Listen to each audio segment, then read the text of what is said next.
Hi friends, দিতিশা ব্লগে তোমাদের সবাইকে ওয়েলকাম জানাই। তো সকাল থেকে করা হয়নি ভিডিওটা, এই জন্যই সকালবেলা আজকে যেহেতু রবিবার আমার বোনের ড্রয়িং আছে, ড্রয়িংয়ে নিয়ে গেছিলাম। তো ড্রয়িং থেকে এসে বাড়িতে অনেক কাজ ছিল, সেগুলো করলাম, করে স্নান টান করে ফ্রেশ হয়ে এই ভিডিওটা সবে করতে শুরু করলাম। তো এখন প্রায় বেলা 1টা বেজে গেছে। তো চলো দেখা হচ্ছে মেনু কী আছে আজকে। তো বসে গিয়েছি ভাত খেতে। এটা হচ্ছে কচুর শাক, ওই ছোলা দিয়ে, আর মাংসর তরকারি আর লেবু। আসলে কচুর শাক আমার খুব ভালো লাগে, চিংড়ি মাছের মাথা দিয়ে বেশি খেলে আমার খুব পছন্দ। আর এটা হচ্ছে মাংসের তরকারি। আমার মা মাংসের তরকারিটা এত সুন্দর রান্না করে, চিঁটে পুঁটে খাওয়ার মতন। তো চলো খেয়ে নেওয়া যাক।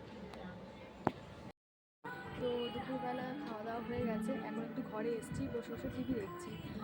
কারণ ঘুম তো হবে না, ঘুমোতে ইচ্ছা হলেও ঘুমাতে পারবো না। একটা দিদির বাড়িতে যাওয়ার আছে, তো দিদিটাকেও একটা প্রজেক্টের কাজ করে দেবো বলে ভেবেছিলাম, যাব না, আবার বলছি ডাকছে, না গেলে খারাপ ভাববে। তো ওই জন্য ওনাকে হেল্প করতে যাবো। তো বেশিক্ষণের কাজ না, আধা ঘন্টার কাজ, চলে আসবো।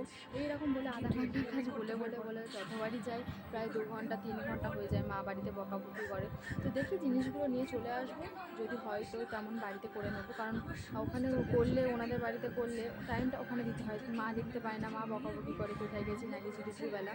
তো ওই জন্য দেখি যদি পারি তো বাড়িতে নিয়ে চলে আসবো, জিনিসগুলো এখানেই কমপ্লিট করে নেবো। তো প্রবলেম যদি না হয়, তো যেহেতু বাড়িতে আছি, দুপুরবেলা যদি না ঘুমাই, একটা যেন রবিবার বলে মনে হয় না, ইনকমপ্লিট মনে হয়। তো দেখি যদি প্রবলেম না হয় তাহলে এখানে নিয়ে চলে আসবো, কাজ করতে করতে যতটা বাড়িতে থাকা যায় আর কি। আর আমার দিদিমা এসছে, তো দিদিমার সাথে একটু টাইম স্পেন্ড না করলে যেন মনে হয় যে যেদিন চলে যাবে উনি, তখন মনে হবে যে না, ওনার সাথে হয়তো টাইমটা কাটাতেই পারলাম না, টাইমটা ওনার সাথে ভালোভাবে হলো না। তো বাড়িতে আছি, একটু বাড়িটা ভালো ভালো লাগছে, যেহেতু দিদিমা তো আমার কোনো দিন এসে থাকে না, থাকলেও 1 দিন 3 দিন এরকমই, এটা বেশি বললাম তবুও। তো দিদিমার এখন শরীরটা খুব খারাপ, তো ওই জন্য মা নিয়ে এসছে, কয়েকটা দিন আমাদের বাড়িতে থাকবে। তো ভালো হলে, ঠিকঠাক হলে তারপর যাবে। সেই জন্য এখন একটু আনন্দের মধ্যেই আছি, যেহেতু দিদিমা ছোটোবেলা থেকেই খুব কমই আসে আমাদের বাড়িতে, মামার বাড়ি থেকে কেউই তো অতটা আসে না। তো সবার কাজ বাজ আছে, আজকাল কেউই বা কার বাড়িতে আসে।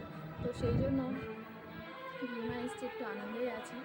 তো একটু দেখি, ঘুমিয়ে নিই, দিদির বাড়িতে যাওয়ার সময় তোমাদের সাথে আবার কথা হবে। আমি একটু শুয়েছি, সব কমপ্লিট হয়ে গেছে, মনে হচ্ছে একটু ঘুমাবো। বইটা দেখে আর ঘুমাতে ইচ্ছে। তো গানটা আমার খুব পছন্দের গান একটা, তা ভাবছি ঘুমাবো, বইটার জন্য আর ঘুমাতে মন চাইছে। কালো রকমই হয়েছে, একটা দুটো বই দিয়েছে, দেখবো করে, যার জন্য 5টা বেজে গেছে, আর ঘুম হয়নি। আজকেও মনে হচ্ছে তাই হবে। চলো দেখছি কী হয়। পূজা দিদির বাড়িতে যাবো বলে, মানে যে দিদিটাদের বাড়িতে যাব, তার নাম পূজা। তো কিছু কাজ আছে, বাড়িতে কারেন্ট নেই, চলে গেছে কারেন্ট, ওদের ওখানে মনে হয় চলে গেছে। এই গরমে থাকাটাও বড্ড কষ্টকর, এখন যা গরম পড়েছে, এই কদিন যা গরম পড়ছে, আজকে তো ভালোই গরম পড়েছে অনেক। তো যাচ্ছি, দেখি প্রজেক্টের কাজগুলো নিয়ে চলে আসবো, আশা করি দিয়ে দেবে, কারণ ওখানে বসে করার মতন টাইম নেই। বাড়িতে থাকলে টুকটুক করে করি, কোনো সামনে বসে করতে হবে। তো দেখি, যাই কত দূর কী হয় দেখি। চলে এসছি,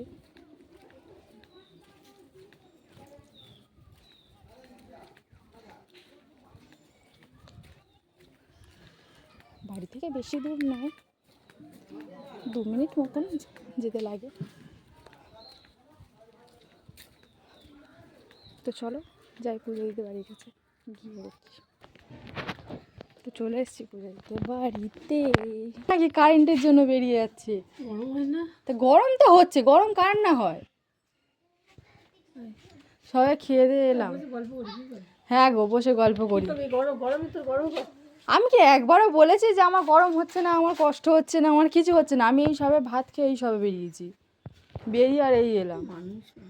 মানুষ, আমি তো তোমাকে বললাম আমার দেরি হবে, আজকে রবিবার, বলো কাজ নেই আজকে?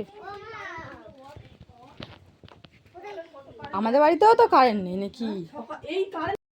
তো বেরিয়ে গেছি পূজা দিদির বাড়ি থেকে, এই বাড়ির দিকে এখন যাচ্ছি। কিছু কাজ ছিল, কমপ্লিট হয়ে গেছে, এই বাড়ির দিকে হেঁটে হেঁটে যাচ্ছি। এবার বাড়িতে কিছু কাজ আছে, তাই এখন 3টের মতন বাজে। তো দেখি বাড়িতে গিয়ে কী করি। এখন কারেন্ট চলে গেছে, দেখলাম ওখানে এসছে, ঠিক আছে আমাদের বাড়িতে দেখি কারেন্ট এসছে কিনা। তো রোদ এত গরম দিয়েছে, গরম ফেলেছে ভাববার মতো নয়। দেখি তাই বাড়িতে কী কী কাজ করি। তো বিকালে কাজের ফাঁকে একটু ঘুমিয়ে পড়েছিলাম, কিছুটা ঘুম হয়েছে। আবার আমার দিদি মেয়েরা বোনরা এসেছিলো, এসে ঘুমটা ভাঙিয়ে দিয়ে গেছে, চলে গেছে, ওরা সব চলে গেছে। চলে গিয়ে বিছানাটার অবস্থা এইরকম করে দিয়ে গেছে। এখানে আমার মায়ের শুয়ে আছে, কারণ দাঁতের যন্ত্রণা হচ্ছে, একটু ডাক্তারের কাছে যাবে। এখন পাও যন্ত্রণা হচ্ছে, পা টিপে দিতে হচ্ছে। তো চলো পরে দেখা হচ্ছে আবার। তো চলো এসে গেছি এখন, ঘরে এখন বসে আছি। যখন বিছানা গুছোতে আমার মা আবার কলে গেছিলো, তো সেখানে একটা লাইন ছিল বলে একটু দূরে, বেশিক্ষণ নয়।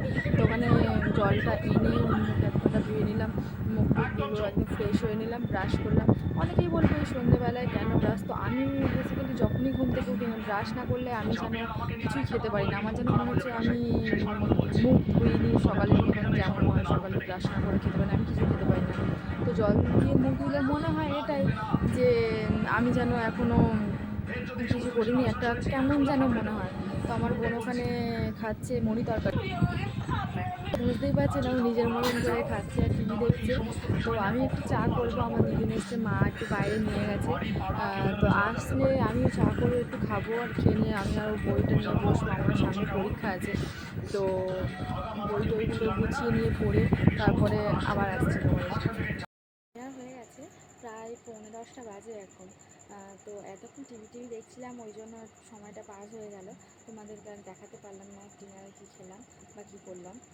তো আসলে আরেকটা কথা বলার আছে, আমার হয়তো একটু প্রবলেম হচ্ছে এডিটিং বা যত কথাবার্তা, আমার সবেতেই প্রবলেম হচ্ছে একটু বেশি।